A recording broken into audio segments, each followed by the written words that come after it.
How do you deal with fear as a leader? This is something that many quietly struggle with and are currently struggling with. That deep, intense, dark fear that comes with the loneliness of leading people and feeling like they don't understand you. The people around you don't understand you. The people below you don't understand you. The people above you don't understand you. Let me let you in on a secret. Firstly, fear is common to everyone. We all feel fear in various situations. And when you get into leadership and the fear is heightened, you are not alone. Everyone feels fear. That confident leader that you're looking at and admiring, even that person feels fear. Maybe they've just learned how to not let fear get in the way of what they need to do. So the thing here is, how do you deal with your fear? How do you not let your fear get in the way of the tasks you need to do, the conversations you need to have, the reports you need to give, whatever it is that you need to do as a leader? How do you not let fear get in the way? Number one, self-awareness.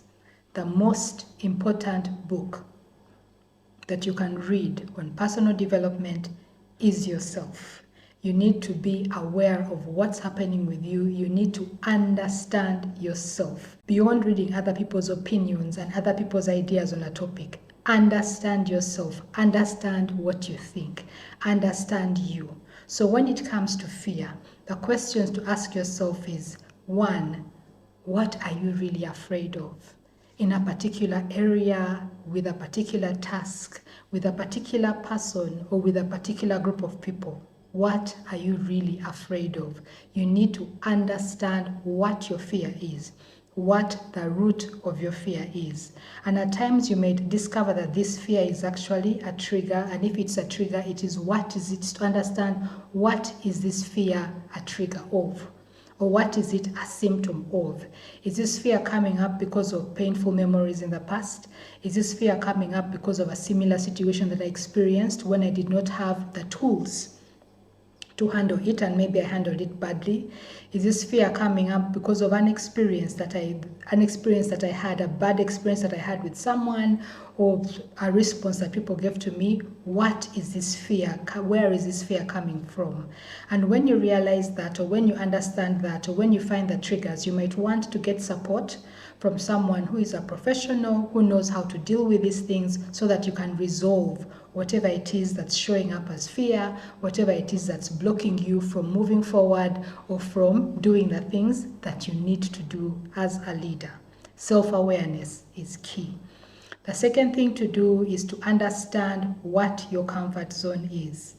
Because one of the definitions of fear, one of the times when fear shows up, is when we are stepping out of our comfort zone. So fear shows up as a response of our mind or our brain to warn us and let us know we're getting out of what we're used to doing, or we're getting out of the area or the zone of comfort. Are you sure you want to step out of this? Fear is really like that alarm bell that says, oops, you're stepping out of your comfort zone. Is this something you want to do? So when you identify what it is you're afraid of, then understand what is your comfort zone. Just understand it before you even do anything. What is my comfort zone in this area? And what is my comfort zone in this area? What am I comfortable with in this area? And what is outside the things that I'm comfortable with? And just understand them and have a look at them. Now, when you understand that, then we move to 3. Ask yourself, do you want to step out of your comfort zone in this particular area or at this particular time? Do you want to step out of your comfort zone? And just because you understand your comfort zone, or just because growth happens when you're outside your comfort zone, doesn't mean that you have to step out of your comfort zone right now. Let's use an example of perhaps you have been fearing presenting at a meeting of executives. And when you've done step 1, the self-awareness, you've realized that your fear was because of a part of the presentation where you don't feel like you have enough knowledge. You don't have enough knowledge in maybe area A. And your comfort zone is you're comfortable with area B and C. Area A is outside your comfort zone. If you realize that you do not want to step outside your comfort zone at this particular time, perhaps you could go to this meeting with the executives or the meeting that you have with someone who is an expert in that area, so that when they ask a question on this area A, the person can respond. Those are some of the things that you can do if you decide that at the moment, I do not want to step out of my comfort zone. So you do not always have to step out. There are times when it is wiser to actually do what it is that you know and let someone else who is an expert or knows more handle the parts that you're not comfortable with. So number 3 is to ask, do you want to step out of your comfort zone? Number 4 is, if you decide to step out of your comfort zone, you do not have to just jump off the cliff. Practice doing the uncomfortable thing. If we are going to use the same example of you're comfortable with B, C, and D, but you're not comfortable with A, then the practice doing the uncomfortable thing would mean finding out more about A, finding the subject matter expert, and having them walk you through what A means, walk you through the concepts, or walk you through whatever it is that's involved in the idea, so that you understand this A very well. And if the question is asked, then you can answer the question. So practice this thing that you're uncomfortable with. For example, if you have a fear of creating videos, this is for us who are in the personal development world, then first create videos for yourself. Do not go out and put videos out on YouTube immediately. First, just sit down and record videos and get used to seeing your face on video.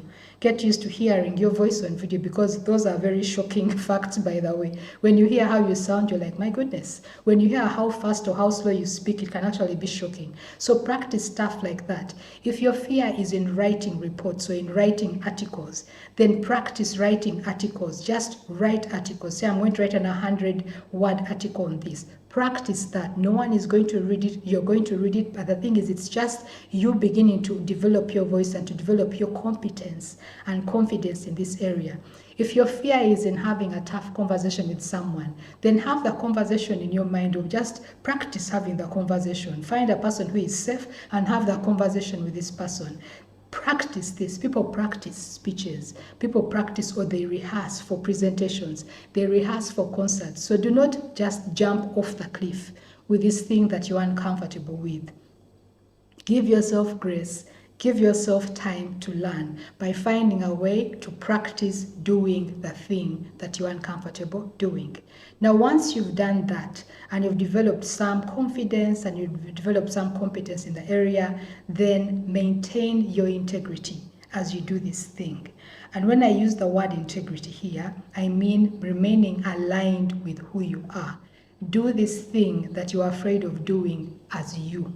Remain you as you're doing it. Do not try to be boss X or person A or whatever it is that you read in the book. Remain connected to you. Remain true to you. Remain honest with yourself. And at times that honesty is about telling yourself that at the moment my heart is beating fast before I talk, or at the moment my body is shaking, or at the moment I notice that I'm forgetting this or the other. Or it's actually telling the people who you're presenting to that this is an area that I'm new at, I'm just learning, so bear with me as I learn. So it's maintain your integrity, even as you deliver, even as you grow in this particular area that you're growing in. Do it as you do it, while aligned and connected and being honest and being true to yourself. So, is fear something that you've struggled with as a leader? You're not alone. But is it something you struggled with? How have you been dealing with it? Have you just been blocked or totally paralyzed in some situations? Have you noticed that perhaps this fear is a trigger, or this fear is symptoms or the signs of a trigger of something that's bigger? Do you need support in this area? How have you handled your fear in the past? Do share, do comment, do like, share this video with someone else.